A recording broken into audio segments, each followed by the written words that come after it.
Okay, so now let's look at some discontinuities across a period, for instance. So as we see, again, we have a general trend that across a period that we're going to increase the ionization energy. But let's say we look inside the P block, okay, between, in the second row, between boron and neon, okay? So what we see is that we have an increase in ionization energy based on the color of the darkness of the purple, right, from boron and nitrogen. But then we have a decrease in that ionization energy as we move from nitrogen to oxygen. And then we start to increase again from oxygen to fluorine and on to neon, okay? So I'm going to more simply put this in this figure here, where the y-axis, right, is the ionization energy for each of these species, and the x-axis is increasing atomic number. And so we're going from boron to carbon to nitrogen, and then to oxygen, where we see a decrease in energy. And so at boron, the ionization energy is about 800 kilojoules per mole. As we increase from boron to carbon to nitrogen, we increase that ionization energy to 1,402 kilojoules per mole.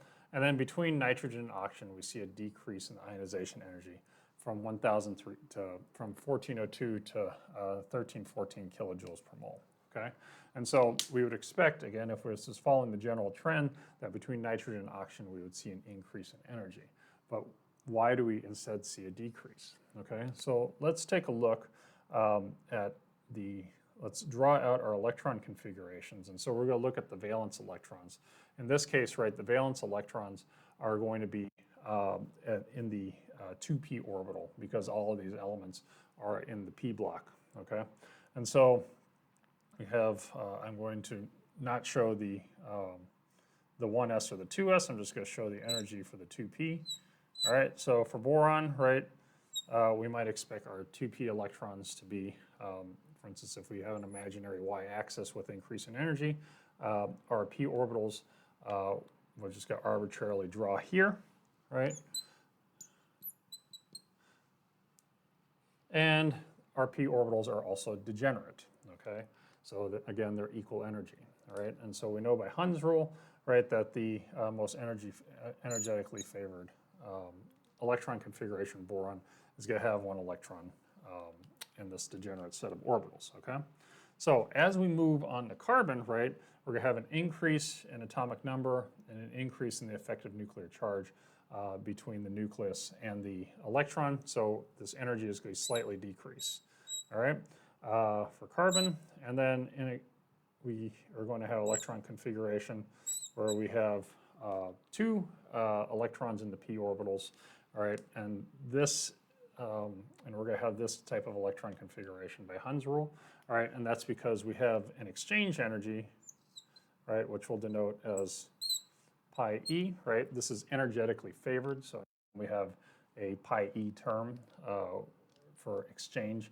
That's energetically favored, okay? Because it's going to, this is, again, a quantum mechanical phenomenon that decreases repulsion, okay, by allowing the two electrons with the same spin but in different orbitals to superposition, okay?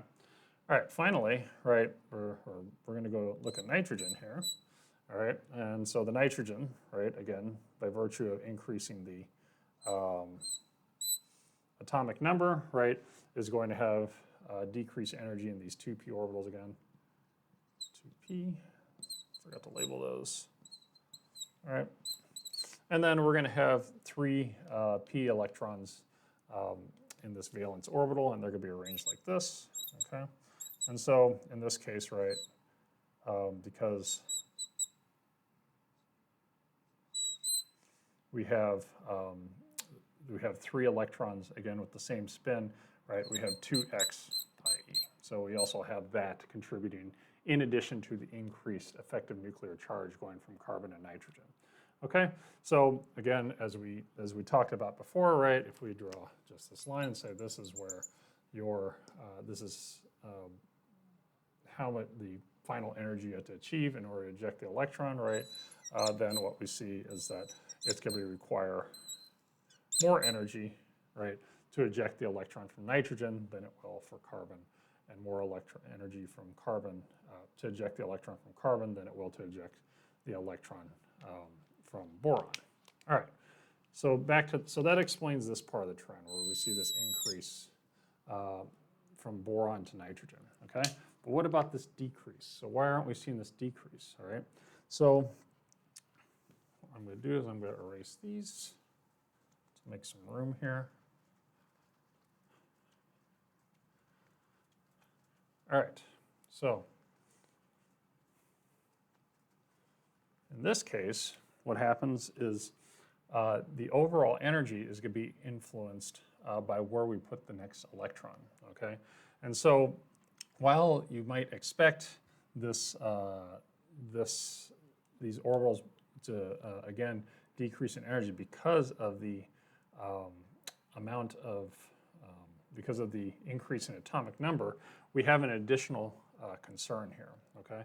So what we're going to have in this case, right, is we're going to have a Coulombic repulsion term, okay? And so for oxygen, right, we have 4 electrons in the p orbital. 1, 2, 3, 4. And so that's the most stable electron configuration here. And so in addition to the 2 exchange energy terms, there's now a Coulombic repulsion term, okay? This is energetically unfavorable.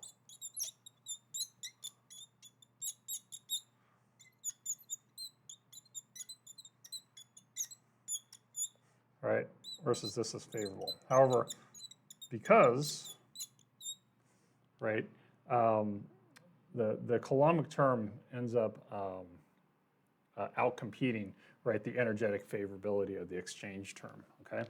In addition, the Coulombic term is so energetically unfavorable that it now requires more energy, right, to move this, to push this electron, I'm sorry, it takes less energy, right, to remove this electron, because removing this electron from this current ground state electron configuration for oxygen, right, would mean alleviating this Coulombic energy term, okay? And so what we actually see is that despite our expectation that the general trend should allow for a higher ionization energy for oxygen, instead we see a lower ionization for energy of 1314 kilojoules per mole versus 1402 kilojoules per mole for nitrogen. And again, that has to do with this Coulombic repulsion that is present in oxygen but is not present in nitrogen, carbon, or boron in the p orbitals.